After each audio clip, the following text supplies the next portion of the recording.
पहले डिफॉर्मिटी को समझेंगे कि डिफॉर्मिटी क्या है। तो सर ये ऑर्गन से कौन से पार्ट को ज़्यादा इफेक्ट करता है? बच्चों में अगर मान लीजिए कि एक बार ठीक हो जाता है तो उसके बाद में कुछ प्रिकॉशन लेने की ज़रूरत होती है, तो ये दोबारा होने की संभावना रहती है। ऑपरेशन करके प्लेट या नेल से उसको जगह पे रखा हुआ है, ऑपरेशन किया गया है, तो उसके लिए पैर को कुछ समय तक बचा के रखने की ज़रूरत होती है।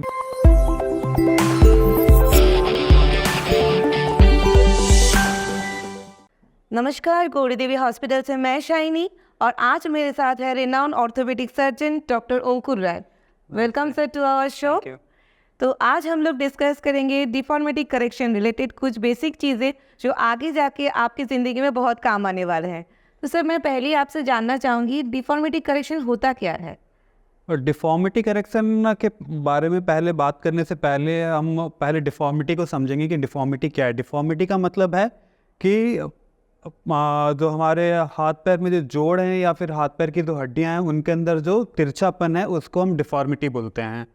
तो ये जो घुटने पे हो सकती है, घुटने के नीचे की हड्डी पे हो सकती है या कूल्हे के जोड़ पे हो सकती है, कई तरह की डिफॉर्मिटीज़ होती हैं। तो इसको ठीक करने के लिए जो ऑपरेशन होता है उसको हम डिफॉर्मिटी करेक्शन सर्जरीज बोलते हैं। ओके, तो सर ये ऑर्गन से कौन से पार्ट को ज़्यादा इफेक्ट करता है?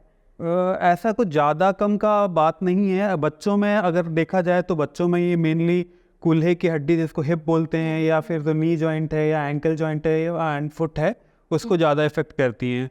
वही अगर बड़ों में देखा जाए, क्योंकि बड़ों में ये अक्सर चोट लगने के बाद होता है, तो अक्सर ये लेग की जो हड्डी है उसको, जैसे टिबिया को, और चोट लगने के बाद अगर घुटने के ऊपर डिफॉर्मिटी होती है वो ज़्यादा कॉमन होती है बड़ों में। इसको कैसे ट्रीटमेंट किया जाता है सर? इसको ट्रीट करने के लिए डिपेंड करेगा कि ये किसके अंदर हो रही है। मान लीजिए कि अगर ये बच्चों में हो रही है तो बच्चों में शुरुआती दौर में प्लास्टर से ठीक किया जा सकता है, लेकिन अगर प्लास्टर से ठीक नहीं होता है तो उसके लिए ऑपरेशन की ज़रूरत पड़ती है।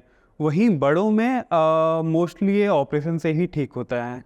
ये क्या एक बार होने से क्या बाद में आने की कोई चांसेस? बच्चों में, हाँ, बच्चों में अगर मान लीजिए कि एक बार ठीक हो जाता है तो उसके बाद में कुछ प्रिकॉशन लेने की ज़रूरत होती है। अगर उस प्रिकॉशंस को नहीं लिया जाता है तो ये दोबारा होने की संभावना रहती है।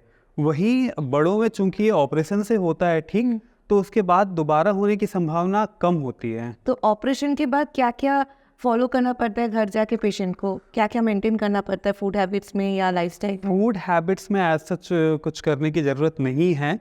लाइफस्टाइल के लिए वही है, जब तक मान लीजिए कि अगर ऑपरेशन किया जाता है तो कई बार ऑपरेशन के लिए बाहर से फ्रेम लगाया जाता है जिसको इलिज़ारो बोलते हैं, तो उसका ध्यान रखने की ज़रूरत होती है, उसको साफ़ सुथरा रखना होता है। वही अगर मान लीजिए कि प्लेट या नेल से अगर ऑपरेशन करके प्लेट या नेल से उसको जगह पे रखा हुआ है, ऑपरेशन किया गया है, तो उसके लिए पैर को कुछ समय तक बचा के रखने की ज़रूरत होती है, मान लीजिए कि 4 से 6 महीने के लिए, ताकि दोबारा से फ्रैक्चर नहीं हो जाए।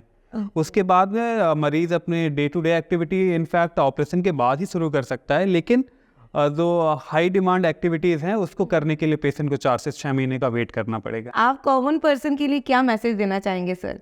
सामान्य आदमी को मैं यही बोलना चाहूँगा कि तो अगर अपने बच्चे के शरीर में, हाथ पैर में खास करके, अगर उनको लगता है कि नहीं कोई तिरछापन आ रहा है तो उसके लिए एक बार डॉक्टर से मिलें। ज़रूरी नहीं है कि सारे जो डिफॉर्मिटीज़ जो हो रही हैं उसके लिए कुछ करने की ज़रूरत ही पड़े। कई बार तो डिफॉर्मिटी हम एज अ पेरेंट अगर उनको लगती है तो वो उम्र की वजह से होती है, जो कि धीरे धीरे जा भी सकती है। कई डिफॉर्मिटीज़ हैं जिनके लिए सर्जरी या ट्रीटमेंट की ज़रूरत पड़ती है, तो वो डॉक्टर के ऊपर है कि अगर डॉक्टर को लगता है कि उसकी इलाज की ज़रूरत है या नहीं है। तो इसके लिए अगर कोई भी डिफॉर्मिटी पेरेंट्स को लगती है बच्चों के शरीर में तो उसके लिए एक बार डॉक्टर से मिलना ज़रूरी है।